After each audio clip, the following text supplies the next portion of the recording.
È davvero sconcertante, è grottesco quanto è accaduto, come avete sentito poco fa nel servizio a Padova, mentre il direttore generale Mantoan stava illustrando dati molto positivi sulla terapia a cui sono stati sottoposti coloro che erano stati contaminati da PFAS, una terapia che ha ottenuto risultati positivi e concreti per moltissime persone. È grottesco che il ministro della Salute, Lorenzin, abbia mandato, mentre era in corso questa conferenza stampa, i NAS in Regione Venezia per ottenere, richiedendo quegli stessi dati, quindi un intervento a gamba tesa, eclatante per fare notizia, che dicevano a Padova avrebbero potuto avere semplicemente chiedendo, senza dover mandare i NAS per fare appunto rumore e per screditare, per lanciare, per ammantare così di sospetti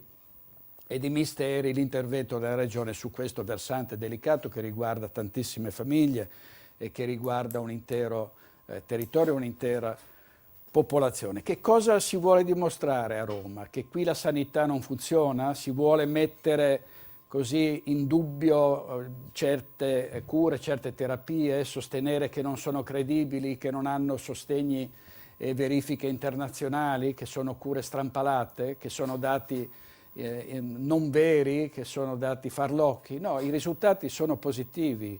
La cura stava dimostrando che era una cura efficace. Qual è stato il risultato di questa azione davvero arrogante, prepotente del governo? Il risultato è che la Regione del Veneto ha deciso di sospendere la cura. Ecco il risultato. Cioè, quindi tutte le persone che stavano uscendo da questa situazione non potranno più sperare di ottenere i benefici di questa cura.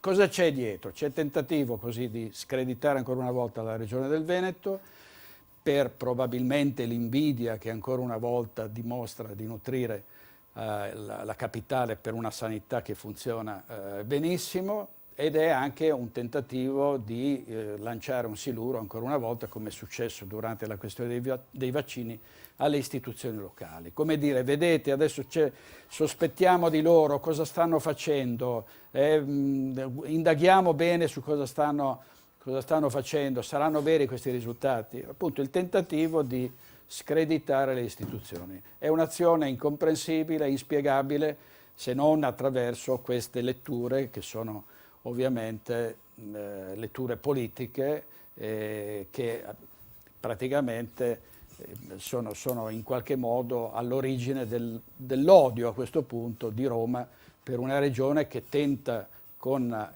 l'autonomia di avere più potere. Questi sono ovviamente i trabocchetti, le ritorsioni che da Roma si sapeva sarebbero arrivati, ma questo è veramente il colmo, fare interrompere una cura che stava dando dei vantaggi e dei benefici a tantissime persone.